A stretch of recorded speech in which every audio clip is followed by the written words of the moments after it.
The following podcast will be considerably offensive to considerably everyone, i.e., probably best not to listen.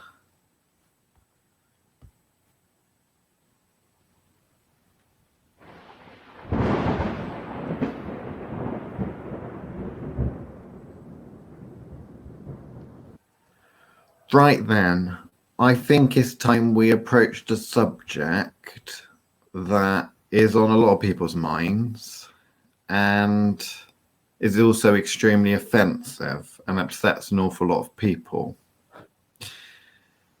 In fact, some people are, of course, quite sensitive to certain subjects. And I do wonder with this, Chris, perhaps the bigger someone's heart, the more offended they may be. Okay. Do you see what I did? Yeah. Because of more chance of heart disease. It is, yeah. So, there's something that I've noticed, and I tend to see this more in paganism than anything else. And it's that people running around, well, I don't actually mean running around. I don't think any of these people could probably run around if they tried. People sat at keyboards talking about living a holistic, balanced life, balancing their energies, balancing their chakras, balancing other people's chakras, which personally, when they say I can't help but think about them thinking that chakras are M&Ms and trying to consume other people's chakras, but I don't know why that is.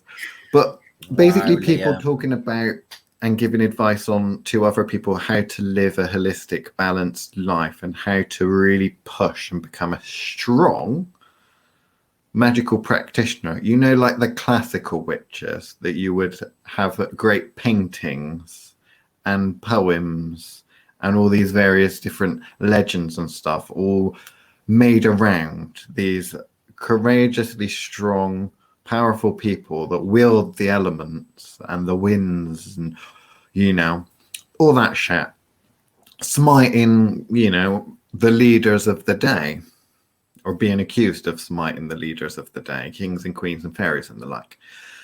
Now, these people, they don't seem to be living that healthy, holistic life themselves. They don't seem to be taking their own advice, right?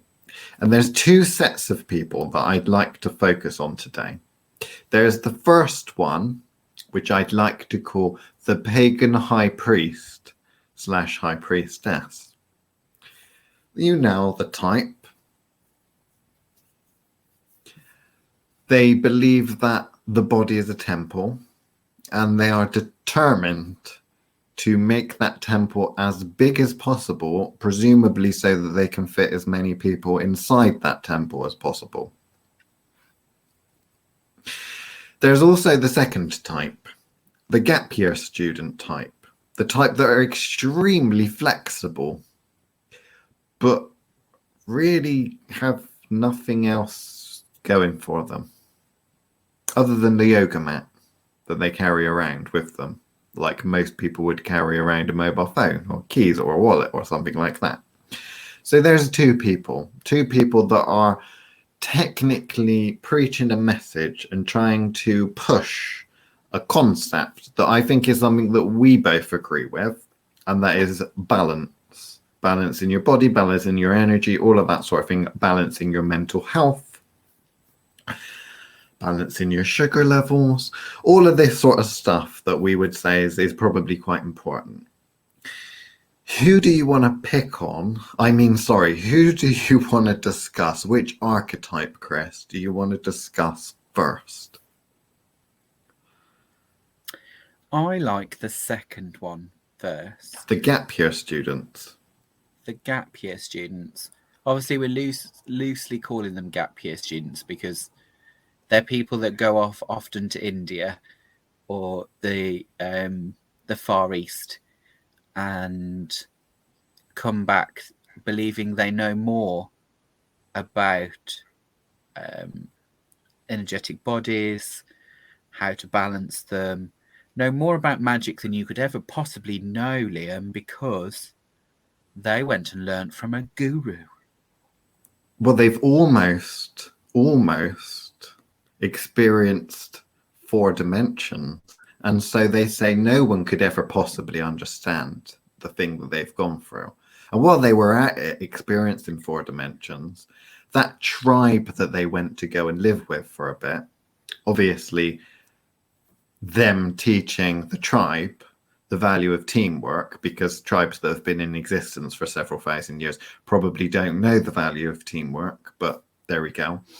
Then come back to the Western world and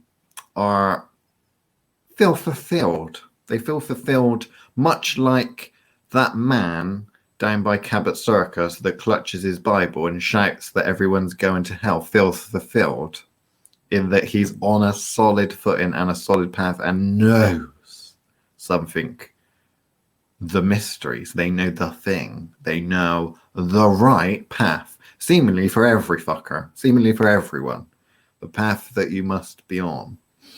So the gap year student, who might not be a gap year student, they might just be someone that's really sick of their corporate rat race job and has decided to take a package holiday somewhere or go off the grid for a little bit.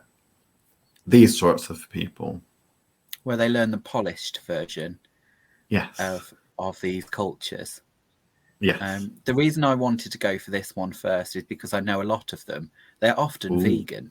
But also, Chris, are you saying vegans are some kind of crazy ass cult thing and that they are okay, right? It is a cult. Fact. I thought it was a diet choice. Veganism is a cult. Okay. That are constantly trying to convert you all, only know one version of a story and keep selling it to you over and over again. Ignore the fact that... Is it a story that they wrote? Or is it a story that they read in a book or on a blog or somewhere? Often by some crazy person that knows everything about farming but has never been in a farm. Those sort of people. The main reason I go for this lot... It's just a word that springs to mind, Chris, when you said all of those things. Hey, Jesus' daddy was a carpenter. What do you know? The bit that gets me each and every time is because they've spent 3 months of their entire life in India. They know the greatest secrets that India has to offer. Bear in mind, India is one of the oldest, what goes on in India is one of the oldest cultures on this planet, but they've mastered them in 3 months. What's interesting about this is one of my best friends spends a hell of a lot of time, has probably spent more of his adult life in these countries than he has in England. Never once ever preaches anything at me.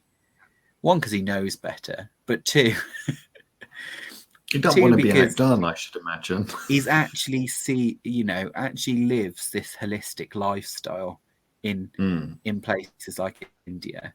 You don't get that kind of soapbox veganism or any of those things thrown at you. This holistic new age lifestyle that yoga can solve anything, even though the version of yoga they are spouting is neither ancient or Indian. But you know how much these people trigger me. But yeah, so I suppose I'd go for these ones because they're the ones that trigger me the most frequently. I can kind of get on board and understand the other group we're going to talk about, because I can see the pathway that led to that, where we come back so fucking entitled that they know more than we could ever possibly know about their cultures and what they practice. But anyway, you jump in. I'm going to turn back the clock a little bit. I'm going to turn back time. I'm not actually going to do it, so you can stop holding on to your chairs. I'm going to do it kind of figuratively speaking, so you're going to have to use your imagination, or at the very least, just listen to my words, right?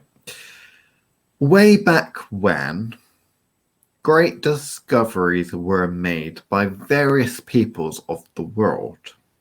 Some of those discoveries nowadays get reduced or deduced, deductional science, as to, well, they're just having mushrooms. Well, they're just doing that. Well, what do they know? Well, they're just personifying the sky because they think it's so important. Because the lightning storms and that, they're scary.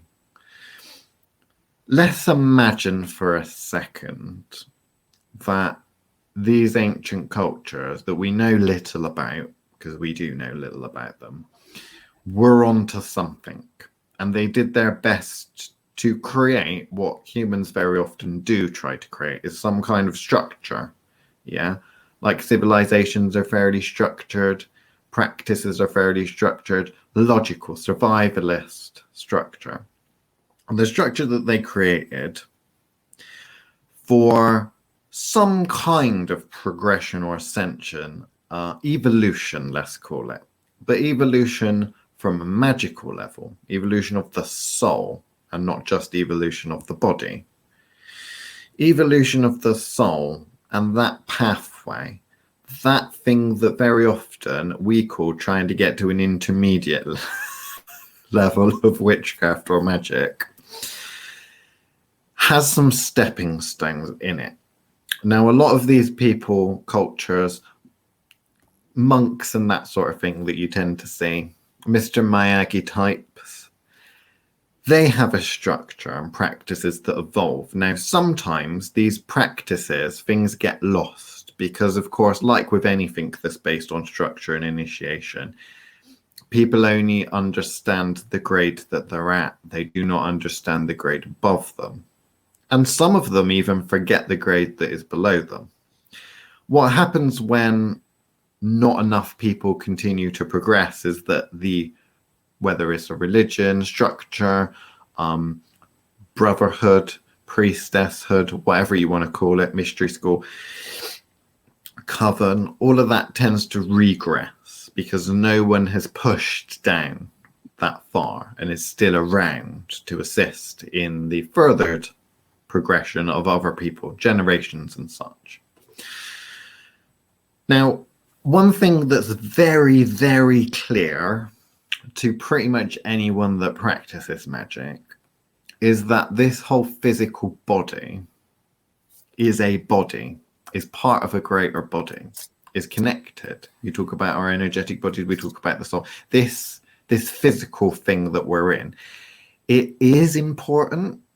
It is important to you. Now, some people have to learn via little social media things about love the skin you're in, look after your body, don't get obscenely obese, don't drink too much alcohol, this, that, and the other, don't take drugs that are really bad for you and are going to rot your teeth. Also, don't drink Coca-Cola that's really bad for you and it's going to rot your teeth. All of that sort of stuff. People kind of understand that.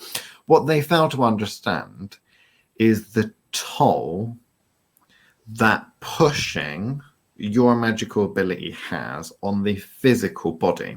Now, any of you that have tried astrally projecting or pushing yourselves in directions like that will know that it leaves you very tired.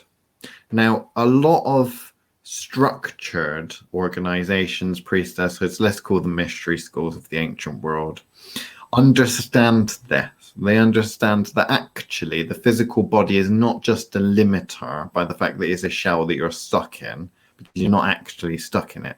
What it is almost like your foot. Funny that, isn't it? Root, foundation, physical world and all that. The foot, the bit that, if you're doing intricate things, you still really are standing on your feet. It's still quite important that this structure, this body needs to be looked after, and it also needs to be strong. And actually the foundation, you can't really explore and grow if your foundation's shit. So the foundation if you look at anything, I particularly like Shaolin monks, right? Shaolin monks illustrate the point quite well. They start to learn things and push their bodies to do absolutely amazing things. It's all initiation, it's all secretive, and it starts with, to a certain extent, mastery of the physical body, and then progresses further outside of mastery of the physical body. These people seem to, or seemingly have supernatural abilities that are actually not against the laws of physics. It's actually been through a lot of training that they've managed to get that far with the various things that they can do. But that is still just the foundation, working on the foundation. Within the ancient mystery schools and that, you would also have many other different ways of doing that. You know, it's not like they're all learning some crazy ass martial arts, but what they all are doing is somehow fortifying and keeping healthy and strong their physical body, because they know that that is potentially a weak point for pushing. How many psychics have you ever met? Because we've met a lot of psychics that have a gift, that do something, that channel spirits, that see things, that can manipulate and see energy in that, and all of a sudden they can't do it no more. All of a sudden they get weaker and weaker and weaker. A lot of the time is they describe it as the sight being burnt out. It's not actually that. There is a burning out, but it's actually a pushing in an unbalanced way.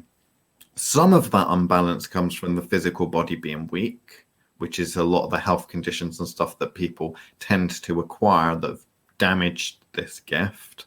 Very specific health conditions that get worse with the psychic pushing their psychic ability.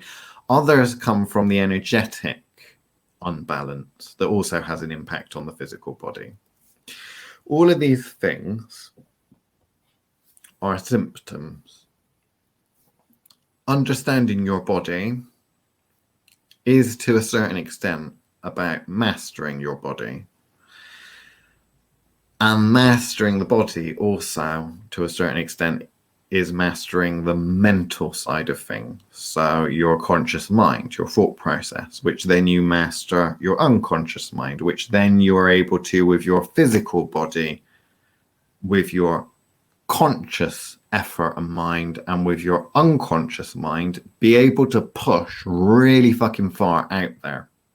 You've essentially gotten to that point where you're now going to be able to start mastering the triangle of manifestation, those three key energies or three doorways that people often take to push further out and explore.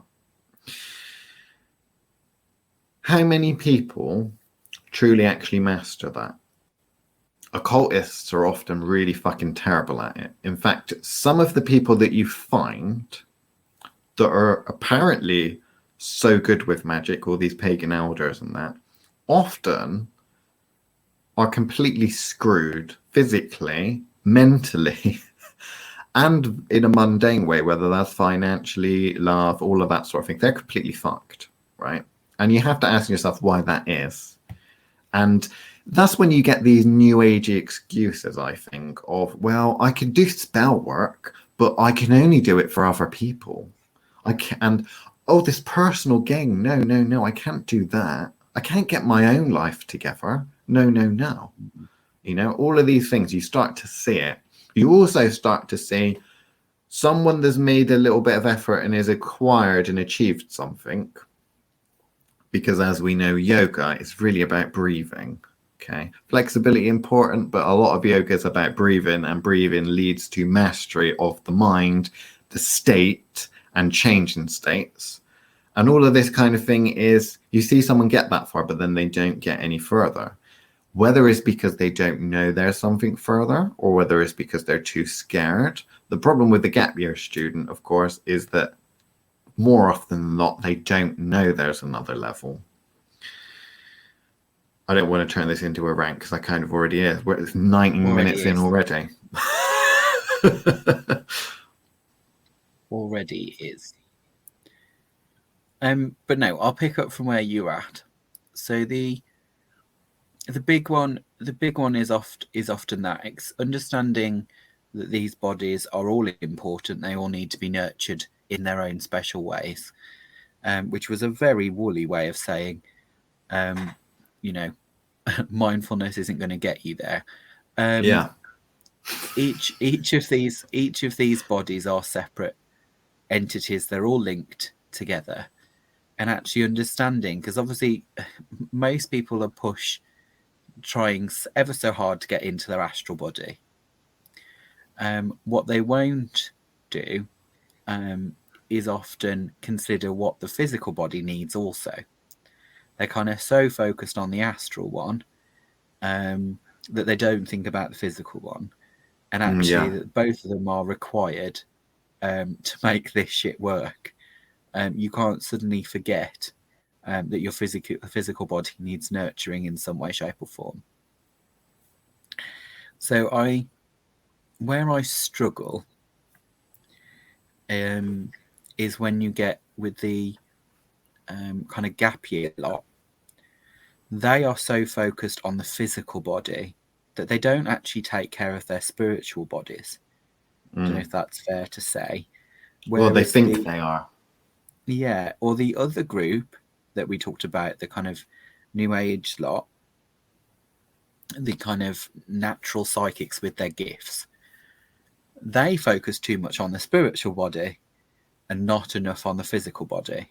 They are polar opposites if you oversimplify the matter, but you see that on both. You've got what they consider to be a perfect representation of their body.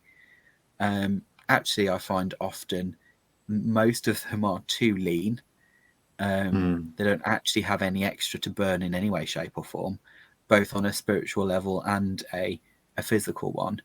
There is such thing as your body being in too good a condition. You don't see Shaolin monks looking like He-Men ever. You know, there is that part where you are. This is a facade. They're always leaning the right way, and often some don't even. And the reason for that is because they've moved on from the physical part of only looking after their physical body, after all their bodies at once. And you see that kind of change in the types of people that they are. Anyway, the point I was going to make more than anything is this imbalance. So it's kind of what we were starting with and what we'll keep pushing, is understanding what that balance looks like. Where you're putting energy from, what is storing what levels of energy, and also the fact that they aren't the only bodies. But those are the two ends that people focus on, the astral one, and some of the spiritual bodies that aren't quite astral, or they're focusing on the physical body and thinking their physical body is the temple and all of the rest is just kept in check automatically. Because I think that's what it comes down to, is the poor teaching. And where I want to go with this is the gift part, because I don't think we've covered enough of that yet.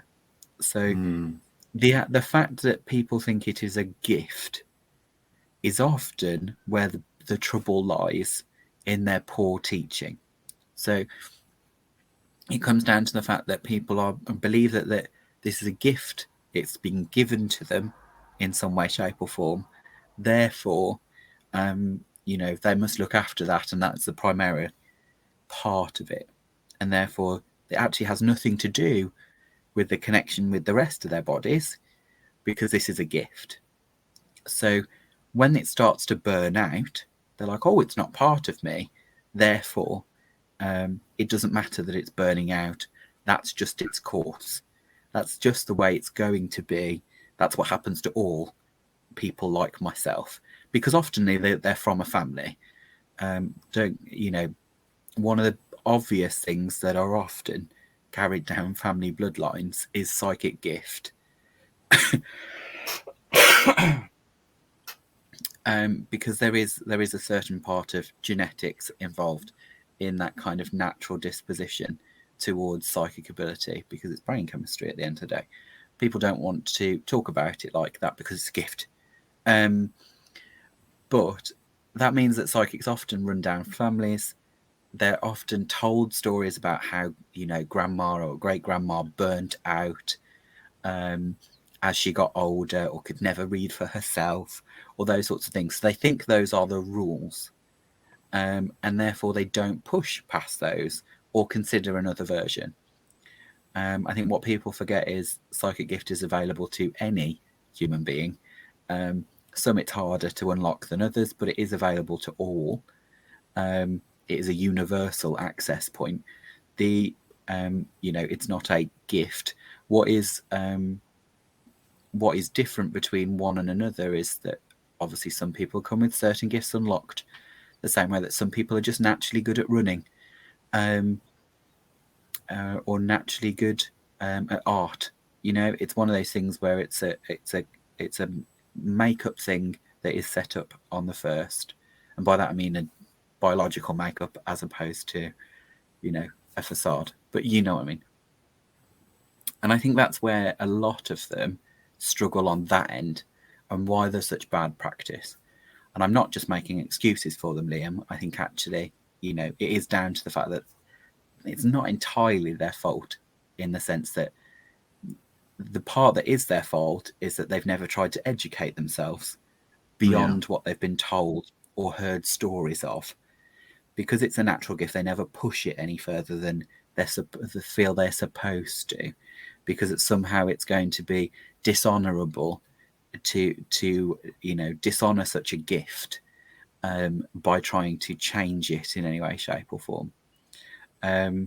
Whereas you get with the other end, with the spiritual seekers, the gap year lot, they've discovered an enlightenment, so they take ownership for it instantly, and actually blame any problem with it on the fact that they're not physically good enough yet, or they've, you know, not pushed their body to that next extreme. And I think that's where the disconnect comes, where energetically wise, their physical body is still just as damaged as the big beautiful girls who have been channeling angels for the last 20 years.